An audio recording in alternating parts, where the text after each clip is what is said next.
Fala galera, vou estar realizando aqui um exercício sobre carta controle, que é uma das 7 ferramentas da qualidade. E para que serve a carta controle? Carta controle, ela vai mostrar de uma forma ampla as informações relevantes a partir de um padrão de referência e vai possibilitar o quê? O controle de um processo. Em se tratando de carta de controle, nós temos 3 linhas básicas com valores a serem calculados, que é a nossa linha superior de controle, a nossa linha de controle, ou também chamado de linha média, e o nosso limite inferior de controle. Para cada uma, tem uma forma certa de calcular isso aqui, e é o que eu vou estar fazendo nesse vídeo. A questão aqui nos diz o seguinte: para o controle estatístico do processo de fabricação de pequenos parafusos de cobre, foram tomadas 6 amostras ao longo de um turno de trabalho, com 4 medições por amostra do comprimento do parafuso em centímetros, conforme a tabela a seguir. A partir daqui, o nosso objetivo vai ser construir uma carta de controle dessa situação. Para atingir esse objetivo, eu vou seguir um passo a passo composto de 9 etapas, onde eu vou estar explicando cada etapa nos mínimos detalhes. O primeiro passo vai ser a determinação do N. Então vamos lá. Primeiro passo, determinação do N. Mas quem é N? N é o tamanho da amostra. Bom, como que eu enxergo o tamanho da amostra aqui? Eu tenho que ter muito cuidado para não confundir o tamanho da amostra com o número de amostras. Por quê? Eu tenho aqui amostras. 1, 2, 3, 4, 5, 6. Eu tenho 6 amostras. Então, não é muito difícil de um desavisado fazer N igual a 6. Errou a questão toda. Vai calcular tudo errado, tá? O que eu tenho que pegar aqui é por linhas. Por exemplo, eu tenho a minha amostra de número 1. Ela tem quantos dados? A minha amostra de número 1, ela é composta pela observação X1. Então, eu já conto uma amostra, X2, X3 e X4, ou seja, 1,80, 1,70, 1,60 e 1,50. Então, eu tenho 4 amostras. Então, nesse caso, e pode reparar que a amostra número 2, o tamanho dela também é 4. Ela é composta pelo 2, pelo 1,80, pelo 1,70 e pelo 1,60. Então, para esse caso, o meu N vale 4. Vamos agora ao segundo passo, que é o preenchimento dessa coluna aqui, ó, que é o X barra. Então, vamos preencher a coluna X barra. O que é esse X barra? É a média das amostras, ou seja, amostra 1, eu vou pegar aqui e considerar a minha linha 1. Quem vai ser o meu X barra? Vai ser a média de todos os valores da linha 1. Então vamos fazer assim, ó. X barra 1 vai ser dado pelo quê? A soma de 1,80 mais 1,70 mais 1,60 mais 1,50. Isso tudo vai estar dividido pelo quê? Por 4. Por quê? Eu tenho 4 amostras. Resolvendo isso aqui direto na calculadora, eu vou ter 1,650. Eu vou usar sempre aqui, ó, 3 casas decimais. Então, eu vou preencher lá 1,650. Então, você agora para esse vídeo e tenta calcular o restante, fazendo o mesmo procedimento, tá ok? Se você calculou corretamente, você vai achar a média das amostras de número 2, 1.775, ou seja, 2 mais 1,80 mais 1,70 mais 1,60 dividido por 4. A média da 3 vai dar 1.675, a média da 4, 1.825, a média da 5 vai ser 1.700 e a média da linha 6, da amostra de número 6, vai ser 1,875. Então, está aqui preenchido. Dá uma conferida aí e vamos ao terceiro passo, que é calcular o X duas barras daqui de baixo, ó, que é a média das médias, ou seja, eu vou pegar 1,650, 1,775, 1,675 até aqui, ó, 1,875 e vou somar e vou dividir por quanto? Por 6, porque 6 é a quantidade de médias que eu tenho aqui. Montei já aqui a conta para a gente ganhar tempo. Esse valor eu tenho que achar 1,750. E assim eu vou preencher aqui, ó, meu x2 barras, que é a média aritmética das médias das médias. Então, a gente fala que o x2 barras é a média das médias, que ou seja, o valor dele é 1,750. Após preencher agora toda essa coluna, nós vamos passar ao preenchimento da coluna R. Mas o que é o R? O R é obtido pela diferença entre o maior valor observado na amostra e o menor valor. Vamos pegar aqui o exemplo, igual a gente vem fazendo com a linha 1. Quem é o maior valor? 1,80. Quem é o menor valor entre os quatro? 1,50. Então, o R ele vai ser a diferença entre o maior valor e o menor valor. Ou seja, vamos chamar o R1, aqui relativo à amostra 1, ele vai ser composto. Qual o maior valor? 1,80 menos 1,50. Ou seja, eu vou obter como resultado 0,30. Então, eu pego o maior valor da linha e subtraio do menor valor da linha. Ou seja, de cada amostra.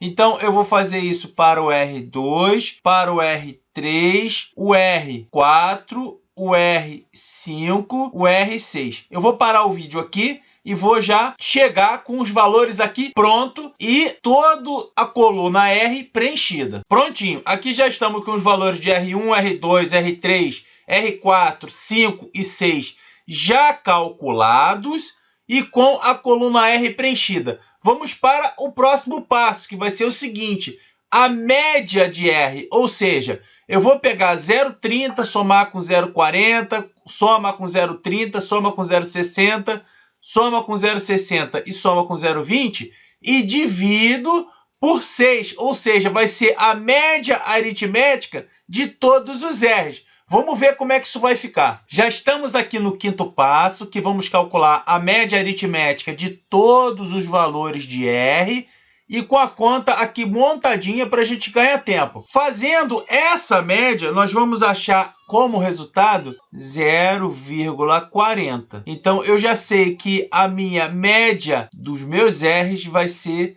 0,40. Então, eu vou preencher aqui a minha tabela com 0,40. Estamos aqui no sexto passo, onde vamos realizar o cálculo do desvio padrão estimado, o sigma, com esse chapéuzinho aqui. Qual é a fórmula que nós vamos utilizar para o cálculo do desvio padrão estimado? A fórmula vai ser o seguinte: ela vai ser a média dos R's dividido pelo D, ou melhor, D2. Mas o que é o D2? É de acordo com essa tabela aqui. É um dado tabelado.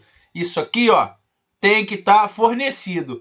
Esse dado, essa tabela, ela nos traz dois dados. Ela nos traz o valor de N, que foi calculado lá no início. Vocês lembram que o N calculado lá no início foi 4.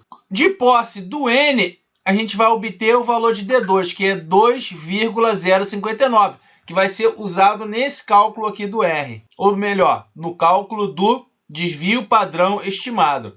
Ou seja, quem é R barra? R barra está aqui da tabela.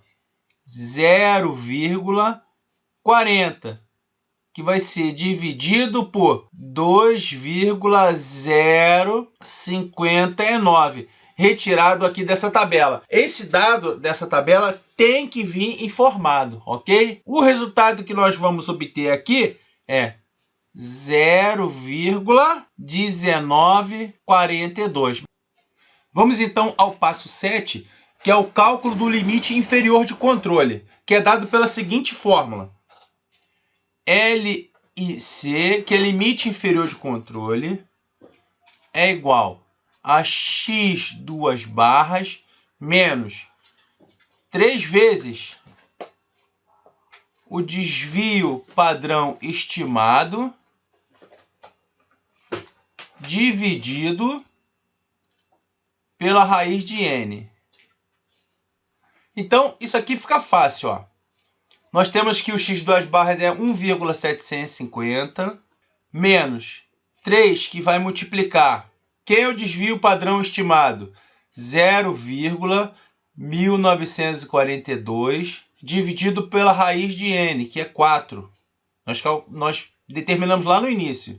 Bom, isso aqui joga na calculadora, vai ter que obter 1,4587. Então nós temos que o nosso limite inferior de controle vale 1,4587. Então agora vamos para o oitavo passo, que é o cálculo do limite superior de controle, o LSC. A fórmula é a mesma do limite superior de controle, é o x2 barra mais 3 vezes o sigma chapeuzinho, que é o desvio padrão estimado, dividido pela raiz de n, que é o tamanho da amostra. Então vamos lá. Vamos substituir aqui. É a mesma conta anterior, só que com a diferença aqui é que o limite superior ele tem um sinal de mais. Então vamos lá. Quem é o x2 barras? 1,750. Agora, mais 3 que multiplica 0,1942... dividido por quem? Pela raiz de 4. Jogando isso aqui na calculadora, a gente tem que obter 2,0413. Então, o meu limite superior de controle possui o valor de 2,0413. Bom, finalmente chegamos ao nono e último passo, onde nós vamos executar o traçado da carta de controle. Nós temos os dados aqui que precisa, eu já coloquei aqui para adiantar o nosso processo. Nós temos aqui o x2 barra, ele vai entrar como linha média ou linha de controle. Então vamos lançar aqui 1,750. A linha superior de controle, nós temos o resultado aqui, ó, que dá 2,0413. E a linha inferior de controle, nós temos 1,4587. E aqui, ó, nós vamos ter todas as observações, né, as amostras. Então nós vamos fazer o seguinte, eu vou reforçar aqui uma linha para as amostras. Nós vamos, a partir disso, vamos marcar os pontos. É só para ficar certinho aqui que eu estou fazendo isso. É um preciosismo. Na verdade, esse gráfico ele é esboçado, né? Existem ferramentas que vai fazer essa carta de controle, obviamente, com mais precisão. Se buscar pela internet, vocês vão encontrar. Então, vamos lá. Nós temos aqui, o que a gente vai lançar aqui? Vamos lançar nessa linha aqui, vertical, a média da amostra de número 1, que é o quê? 1,650. Então, 1,650, vamos supor que ele está entre 1,750 e 1,4587. Vamos dizer que ele está mais ou menos por aqui, ó. Na linha vertical 2, é relativa à amostra 2. Então, a amostra 2, ela aparece aqui, ó, com 1,775. Ela já passa 1,750. 75, vou marcar mais ou menos aqui, ó. Amostra 3. O que acontece? 1,675. Ele está ainda acima de 1,650. Então, na amostra 3, ela tem que estar um pouquinho acima daquilo que foi marcado lá na linha 1. Eu vou botar mais ou menos por aqui. E assim eu vou fazendo para todas as amostras. Por exemplo, a 4, 1,825. Ele vai estar acima da média da amostra 2, que é 1,775. Então, na linha 4, eu vou lançar aqui um pouquinho acima. Na linha 5... 1,700, ele está abaixo de 1,750 aqui da minha linha média. Só que ele está um pouquinho abaixo ainda, um pouquinho acima de 1.650, que é esse aqui da linha 1, e abaixo do 1.670, acima do 1.675 da linha 3. Então eu vou lançar ele um pouquinho aqui acima. E por último, 6.875 é o ponto mais alto, eu vou lançar lá em cima. Bom, feito isso, agora fica muito fácil eu fazer o traçado, que eu vou fazer aqui em verde e vou aumentar um pouquinho o lápis aqui, ó. Esse é o traçado da minha carta de controle, tá aqui, prontinho. Então valeu, pessoal. Eu dou por encerrada a resolução dessa questão.